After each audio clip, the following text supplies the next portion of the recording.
रानीवाड़ा विधायक रतन देवासी जब विधानसभा में राजस्थान बजट पर बोलने के लिए खड़े हुए तो भजनलाल शर्मा और दिया कुमारी की पोल खोल दी। देवासी जब बोलना शुरू हुए तो सत्ता पक्ष चुप हो गया। देवासी के देसी अंदाज के आगे भाजपा का कोई विधायक जवाब नहीं दे पाया। देवासी ने भाषण शुरू तो हंसते मुस्कुराते किया, लेकिन धीरे धीरे आक्रामक होते गए और फिर जो तेवर दिखे उससे सत्ता पक्ष खामोश हो गया। बजट पे हमारे चर्चा में माननीय सदस्य सभी भी बोल रहे थे, हमारे वरिष्ठ सदस्य भी बोले और हमारे जो 5 एक सदस्य अभी बोले हैं, हमारे तो एक माननीय सदस्य बोले हैं। तो मुझे लगा कि पहली बार ऐसा लगा कि बजट पे सुन रहा हूँ या राज्यपाल अभी भाषण पे सुन रहा हूँ, लग सकता है। और आप जो बोल रहे थे सभापति महोदय, ये जो बोल रहे थे आप बजट पर सुना दो सर। जी जी जी बिल्कुल, उसको मैं उसी पे पूरा आपका संरक्षण लेते हुए उसी पे मैं बोलूंगा।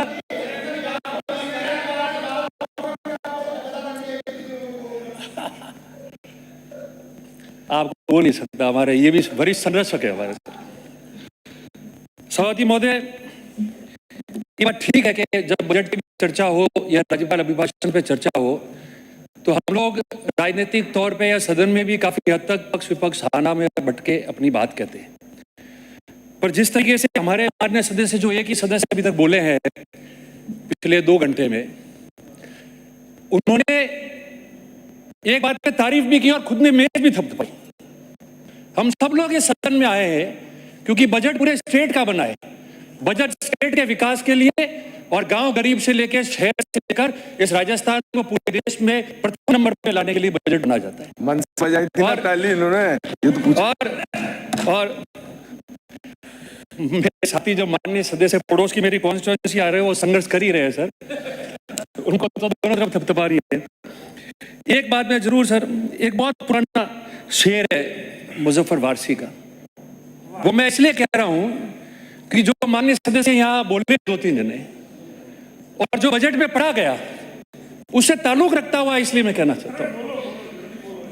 औरों के ख्यालात की लेती है तलाशी, औरों की ख्यालात के लेते हैं तलाशी और अपने गिरेबान में झांक के नहीं जाता। बताइए सर, आप हमको कह रहे हो, अरे आप तो मान लो कि हमने कुछ नहीं किया इसलिए हम यहाँ आके ना पक्ष में बैठ गए, मगर आपको किसने कहा करने के लिए? और आज जब वित्त मंत्री जी ने बजट पेश किया, बहुत लंबे अरसे बाद, हमने बहुत लंबे अरसे तक इस हाउस में देखा है, काफी सीनियर सदस्य यहाँ है, हम भी पहले हाउस में सदस्य रहे हैं, हमने देखा है कि राज्य के मुख्यमंत्री सदन के नेता वित्त मंत्री के रूप में बजट पेश करते थे। बहुत लंबे अरसे के बाद में कैबिनेट से एक मंत्री ने वित्त मंत्री के रूप में बजट पेश किया, तो हमको ये लगा कि बजट अच्छी तरह से पेश होगा। पर आपने तो जैसे चुनाव में अभी जाने वाले हो और आपका 5 साल का पीरियड खत्म हो गया है, ये पब्लिक परसेप्शन बनाते हुए आपने बजट पेश किया कि बस सिर्फ वाहवाही लेनी है, आंकड़ों में जाना है, शायद कल ही चुनाव है, इस प्रकार का बजट आपने पेश किया। देखिए उपचुनाव में जाएंगे। देखिए आप भी हमारे साथी हैं और सभापति जी, समय मेरा चला जाएगा, मैं इनकी बात का जवाब नहीं देना चाहता, इनका समय आ जाएगा, ये बोलेंगे। अच्छे श्रोता बनो तो अच्छे वक्ता भी बनेंगे। और आप जो बोल रहे हो तो आपका नोट हो रहा है, आपके लीडर के पास शाम को बात चली जाएगी कि इन लोगों ने पक्ष रखा, सरकार का बोला है, तो उस नोटिंग से पॉलिटिकल कैरियर डेवलप नहीं हो पाता। लेजिस्लेटिव कैरियर जब डेवलप होगा, जब आप भी उस बात को सही बात के रूप में बोलोगे और आपके लोग उस बात को देखेंगे, तब जाके लेजिस्लेटिव कैरियर डेवलप। सभापति जी, मैं सिर्फ 2-3 बातें कहना चाहता हूं।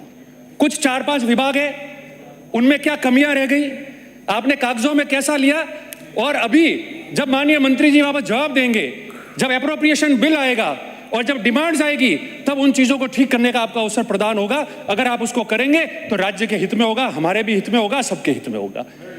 मैं आपसे यह निवेदन करना चाहता हूं कि आपने बजट की स्पीच, आपने 8 फरवरी को जब वित्तीय अनुमान पेश किया, आपने पहली स्पीच अध्यक्ष महोदय के नाम से संबोधित करके आपके 2 नंबर, 4 नंबर, 5 नंबर जो भी पैरा बने, उसमें आपने पिछली सरकार के आलोचना भी निकाल दिए। फिर रोड मैप कहां से आएगा? आपने कल बजट पेश किया, माननीय अध्यक्ष महोदय बजट पेश कर रहे हैं, उसके बाद में जो आपने दूसरा पैरा पढ़ा वो पिछली सरकार की आलोचना से आपने तैयार कर दिया, तो फिर आपका रोड मैप कहां से बन पाएगा? ये नहीं होना चाहिए था।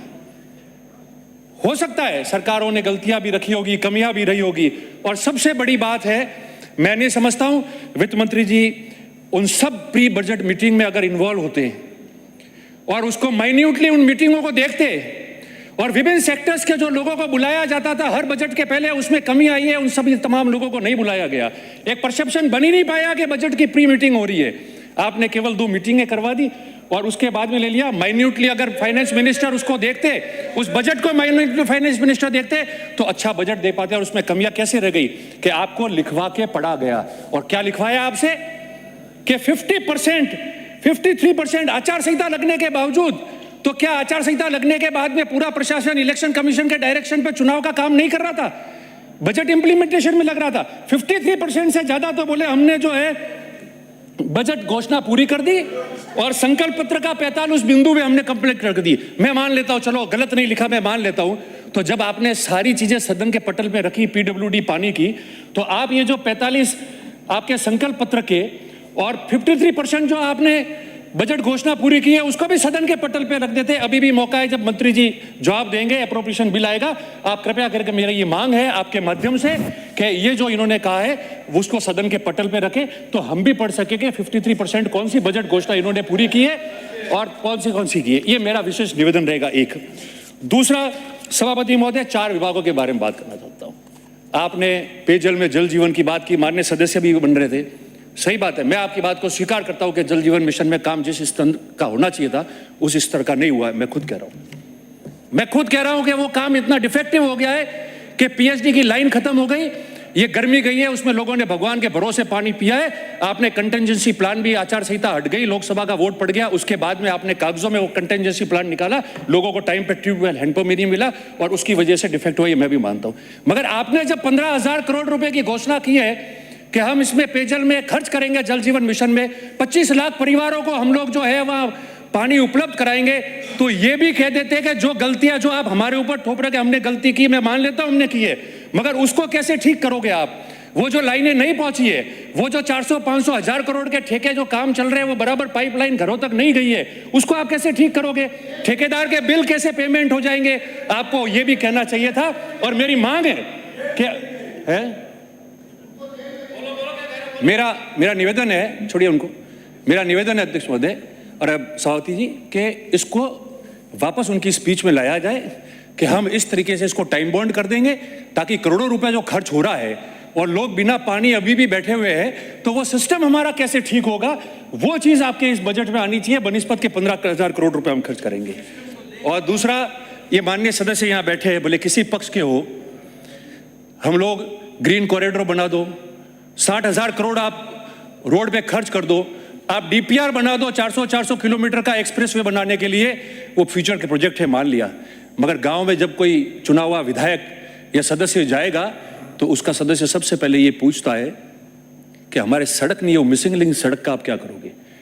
और वो जो मिसिंग लिंक सड़क की देन थी जिसको हमने 10 करोड़ रुपए किया था और 10 करोड़ रुपए माननीय सदस्य को आवंटित हुए थे मिसिंग लिंक के लिए, जिसके लिए लोग उत्साहित रहते थे कि ये मिसिंग लिंक हमको, जिसके लिए हमारी जवाबदेही होती है लोगों में।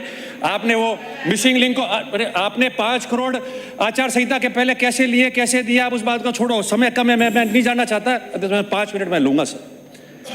आपका संरक्षण चाहता हूं। राज्यपाल अभिभाषण में भी आपने घंटी, सभापति जी पहले आ गई थी तो घंटी बज गई थी उस समय।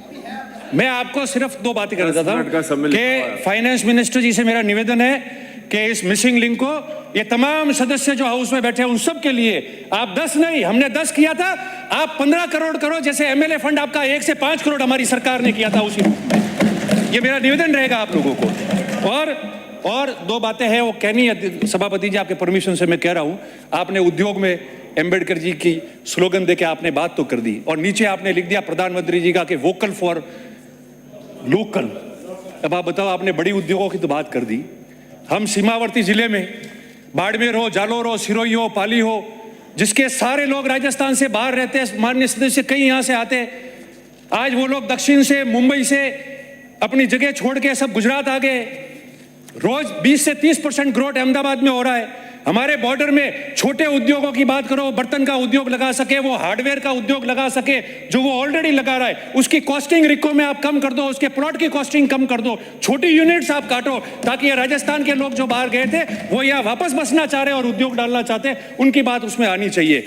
अंत में दो बात मैं आपसे और कहना चाहता हूं पशुपालन के बारे में। Conclude बहुत करें, बहुत जरूरी है माननीय पशुपालन। सदस्य। सभापति जी, पशुपालन की बात करें, ऊंट की अपन ऊंट की बात करते हैं, कोई कर नहीं रहा है, मैं कर लेता हूं ऊंट की। तो सभापति जी, ऊंट की बात की, आपने 10 से 20 हजार बढ़ा दिए।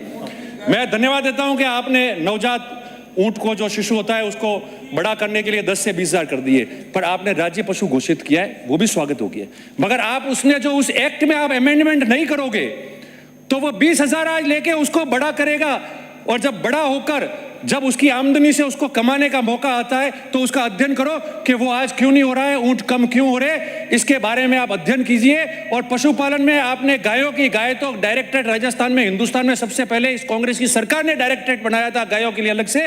मैं आपसे यही निवेदन कर रहा हूं कि जो घुमक्कड़ लोग हैं, जो पलायन करते हैं गायों को लेके, आप उनके अनुदान की भी बात करो, आप उनको भी अनुदान दो, ताकि वो जो है बरसात में, गर्मी में, सर्दी में घूमता है तो उस अनुदान से उसका भी पेट पाल सके और उन गायों को पाल सके। ये निवेदन है। और अंत में आखिरी मौका, आखिरी बात माननीय वित्त मंत्री जी से मैं ये निवेदन करना चाहता हूं, आपने टूरिज्म की सबकी अच्छी बात की होगी, कंक्लूड करें। हम लोग, मेरे विधानसभा क्षेत्र में आपने 2 चीजें कही, मैं धन्यवाद देता हूं कि मैंने भी लिखा था, आपने दी। आशा करता हूं कि और भी कुछ जो है जवाब के समय घोषणाएं होगी विधानसभा क्षेत्र के लिए। मगर पूरे स्टेट का, पूरे राजस्थान का एकमात्र प्रवृत्ति पर्यटन स्थल है माउंट आबू, और आपका भी वहां से लगाव है माननीय वित्त मंत्री जी का। वहां के लोग आपको भी स्थानीय मानते हैं विभिन्न कारणों से। और आपने मंदिरों की अभी बात कर रहे थे, माननीय सदस्य जीर्णोद्धार का किया, तो मेरा निवेदन है कि वहां सबसे बड़ा शक्तिपीठ, एकमात्र अपना स्टेट का शक्तिपीठ वहां है, आप उसके जीर्णोद्धार की बात आपने क्यों नहीं की? आपने रामदेवरा जी के जो पैसे अलग अलग दिए, तो रामदेवरा जी की बात आपने क्यों नहीं की? आपने अलग अलग जगह की और बात है, माननीय सदस्य कहेंगे उनके नहीं की, उनके भी नाम उसमें आने चाहिए। और जो धार्मिक नगरी है भगवान शिव का, एकमात्र पूरे मुल्क के अंदर, विश्व के अंदर एक ही मंदिर है जहां अंगूठे की उनकी पूजा होती है, और जो सदियों वर्षों पुराना मंदिर है, आपने उसके जीर्णोद्धार का नाम आपने उसमें नहीं लिया। पिछली सरकार ने 20 करोड़ रुपए वहां पोलो ग्राउंड के लिए दिए ताकि उसका विकास हो सके, राष्ट्रीय 2020 के मैच हो सके और राष्ट्रीय स्तर के फुटबॉल के मैच हो सके। वो पूरी डीपीआर बन गई, आपकी सरकार आने के बाद वो काम शुरू नहीं हो पाया, और उसके लिए भी है। इसलिए अंत में मैं आपको इतना ही निवेदन कर रहा हूं, मेरी बात समाप्त कर रहा हूं।